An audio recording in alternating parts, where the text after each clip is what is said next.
ಈ ಒಂದು ವಿಡಿಯೋ ಮಾಡ್ತಿರೋದು ವಿಶೇಷವಾಗಿ ಕೋಲಾಷ್ಟಕದ ಒಂದು ಪ್ರಯುಕ್ತ. ಇದೇ ಫೆಬ್ರವರಿ 2024ರಿಂದ ಈ ಒಂದು ಮೂರನೇದಂದರೆ ಹೋಳಿ ಹುಣ್ಣಿಮೆಯ ತನಕನೂ ಸಹಿತ ಈ ಒಂದು ಹೋಲಾಷ್ಟಕ ಇದ್ದೇ ಇರುತ್ತೆ. ಇದು ತಂತ್ರ ಮಂತ್ರ ವಿದ್ಯೆಗೆ ತುಂಬನೇ ಒಂದು ಉಪಯುಕ್ತವಾದಂತಹ ಒಂದು ದಿನ. ವಿಶೇಷವಾಗಿ ಈ ಒಂದು ಸಮಯದಲ್ಲಿ ತಮ್ಮ ಚಿಕ್ಕ ಮಕ್ಕಳನ್ನು ಯಾವುದೇ ಕಾರಣಕ್ಕೂ ಸಹಿತ ಸಂಜೆ ಆಚೆಗಡೆ ಕಳಿಸ್ಬೇಡಿ.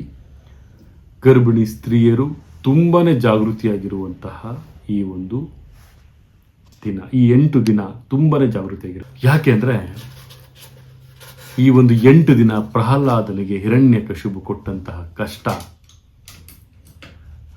ಹರಿಯನ್ನ ದ್ವೇಷಿಸುವಂತಹ ಹಿರಣ್ಯಾಕ್ಷ ಮಾಡಿದಂತಹ ಒಂದು ಕರ್ಮ ಫಲ ವಿಶೇಷವಾಗಿ ಮಕ್ಕಳ ಮೇಲೆ ಪರಿಣಾಮ ಬೀಳುತ್ತೆ. ಅದಾದ ನಂತರ ಹರಿ ಹಿರಣ್ಯಾಕ್ಷನನ್ನ ಸಂಹಾರ ಮಾಡಿದಂಥದ್ದು. ಸೊ ಈ ಒಂದು ಕೋಲಾಷ್ಟಕದ ಒಂದು ವಿಶೇಷ ಕಾರುಣ್ಯ ಏನಪ್ಪ ಅಂದರೆ, ನೆಗೆಟಿವ್ ಎನರ್ಜಿ, ಬ್ಲ್ಯಾಕ್ ಮ್ಯಾಜಿಕ್ ಅಂತ ಏನಂತ ಕರಿತೀವಿ, ತಂತ್ರ ಪ್ರಯೋಗಗಳಿಗೆ ತುಂಬ ಉತ್ತಮವಾದಂತಹ ದಿನ ಈ ಒಂದು 24ರಿಂದ ಹಿಡಿದು 3ನೇ ತಾರೀಕುವರೆಗೂ ಸಹಿತ. ಅದಕ್ಕಾಗಿ ಹೇಳೋದು, ಮಕ್ಕಳಿಗೆ ತಿಂಡಿ ತಿನಿಸು ಯಾರಾದರೂ ಅನ್ವಾಂಟೆಡ್ ಪರ್ಸನ್ಗಳು ಕೊಟ್ಟರೆ ಯಾವುದೇ ಕಾರಣಕ್ಕೂ ಮುಟ್ಟಬೇಡ ಅಂತ ಹೇಳಿ. ಮಕ್ಕಳನ್ನು ಹೊರಗಡೆ 6 ಗಂಟೆಯ ನಂತರದಲ್ಲಿ ಆಚೆ ಬಿಡೋದು ತುಂಬಾ ಸಂಕಷ್ಟವನ್ನು ತರುತ್ತೆ.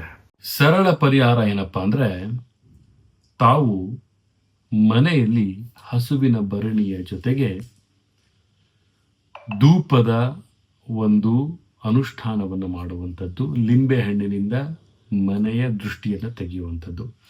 2 ಸರಳ ಪರಿಹಾರಗಳನ್ನು ತಾವು ಮಾಡಿಕೊಳ್ಳೋದ್ರಿಂದ ತಮ್ಮ ಮನೆಯ ನಕಾರಾತ್ಮಕ ಶಕ್ತಿಗಳು ದೂರವಾಗ್ತವೆ.